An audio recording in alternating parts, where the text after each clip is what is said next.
Hello, and welcome to the May 2022 Economic and Market Update presented by Commonwealth Financial Network. My name is Brad McMillan, and I'm Commonwealth's Chief Investment Officer. April was one of the worst months for markets since the start of the pandemic. For the month, U.S. markets were down between 5% for the Dow and 14% for the Nasdaq, while international markets fell between 5 and 7%. Even fixed income was down. There truly was nowhere to hide. Once again, rising interest rates drove the poor performance. With inflation holding at a 40-year high, the Federal Reserve signaled it intended to keep tightening monetary policy. That drove interest rates higher around the world, shaking financial markets. Higher interest rates mean lower present values for future earnings, and growth stocks have been hit the hardest, as shown in the Nasdaq results this month. Beyond interest rates, other concerns also weighed on markets. COVID cases rose again during the month, indicating that the pandemic is not over yet here in the United States. And in China, mass COVID lockdowns raised the threat not only of a wider pandemic there, but also of continued supply chain disruptions. The war in Ukraine also remains a threat, with the disruption in energy and food markets spreading around the world.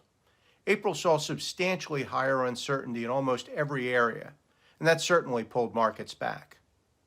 And yet, despite the market turbulence and the multiple worries, here in the U.S., the economic news was still positive.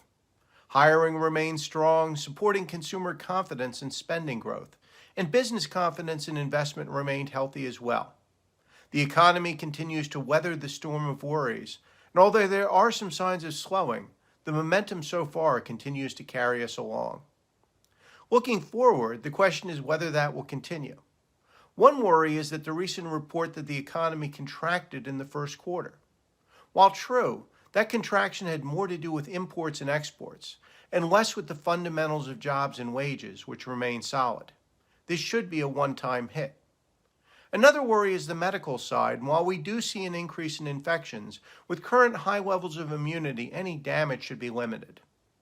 On the whole, so far at least, we see little or no direct fundamental damage in the data. In other words, while real risks remain, as far as the economy is concerned, any damage looks likely to be limited. And that solid economic performance explains much of what happened in April. As long as the economy keeps growing, which it will, the Fed will keep raising interest rates back to normal, healthy levels, which needs to happen. Higher interest rates mean lower stock prices, though, which is what we're seeing. But as painful as this is, it will set the stage for future growth, and we're now well into the process. That's not to say we're done with market turbulence. Valuations are still high, and interest rates will rise further. COVID could surge again. The Ukraine war could expand. And when and if those bad things happen, we'll see more market volatility. As always, the headlines will drive short-term market performance, but despite the headlines, over time, the fundamentals are what drives both the economy and the markets. And although we are feeling some pain as we return monetary policy back to normal, the fundamentals remain sound. And that's the bottom line here. Lots of bad things could happen, but most haven't, and very likely won't. And as we move on from a difficult month in the markets, despite the risks, the fundamentals still remain sound. While we've seen substantial volatility, and we may see more, that provides a good foundation going forward. That's it for this update. Thanks for watching. Join me in June for the next one, but until then, be sure to check my daily blog, The Independent Market Observer, for more timely comments. Stay safe, stay sane, and stay healthy. We are getting through this together.